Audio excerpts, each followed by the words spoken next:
Bangladesh Myanmar সীমান্ত ঘেঁষা টেকনাফ উপজেলার লম্বারবিল এলাকা। একসময় যেখানে ভোর হলেই কৃষক ও জেলেদের কর্মচাঞ্চল্যে মুখর থাকত, কিন্তু এখন সেই লম্বারবিল যেন জনশূন্য। মিয়ানমারের ভেতরে গোলাগুলি শুরু হলে অনেক সময় তারা ঢুকে পড়ে বাংলাদেশের ভূখণ্ডে। এতে করে সীমান্তবর্তী গ্রামের মানুষ আতঙ্কে প্রতিনিয়ত মৃত্যুর ভয়ে দিন কাটাচ্ছে। আমাদের ঘুম ভাঙে গোলাগুলি দিয়ে, ঘুমাতে যায় গোলাগুলি শুনে। তাই আমার এই বক্তব্য হলো, যারা মগবাগী আছে এদের সাথে কথা বলে যেখানে মাইন পুঁতে রাখছে আমাদের প্রশাসন ওইখানে গিয়ে মাইনগুলো তুলে ফেললে ভালো হবে। সরকারের যত শিগগিরই পারে অতি শিগগিরই বোমাগুলো তুলতে হবে।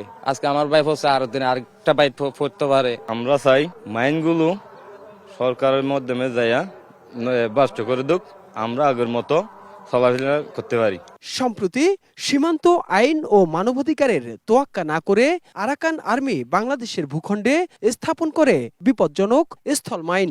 একমাত্র আরএফএল ক্লাস পাইপ নিশ্চিত করে প্রতি ইঞ্চিতে সঠিক থিকনেস ও সঠিক মাপ। পাইপের বস না কিনলে লস। ফলে কৃষি জমি, মৎস্য ঘের কিংবা নাফ নদীতে মাছ শিকারে গেলে ঘটছে ভয়াবহ দুর্ঘটনা। এরকম গিয়াতে যেগুলো মাইন ফুতে রেখে গেছে, এগুলো তো সরকারের কিছু উদ্যোগ নিচ্ছে না। ওগুলো তো বলছিল ওরা যাচ্ছে না। তো ওখানকার মানুষের হাজার হাজার কোটি কোটি টাকার সম্পদ, চিংড়ি মাছের গ্যার ওখানে যাইতে পারছি না।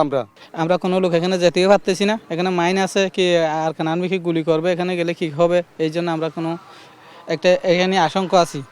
এদিকে বিজিবির Ramu sector commander colonel Mohammad Mohiuddin Ahmed জানান, পরিস্থিতি নিয়ন্ত্রণে সর্বোচ্চ চেষ্টা করছে বিজিবি।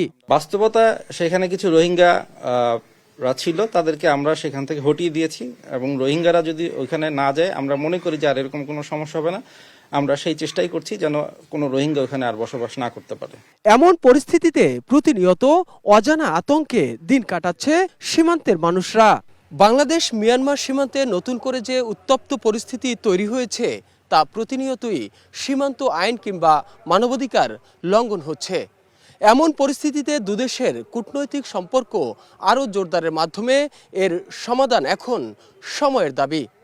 তাইফুর রহমান তুহিন, দেশ টিভি, টেকনাফ।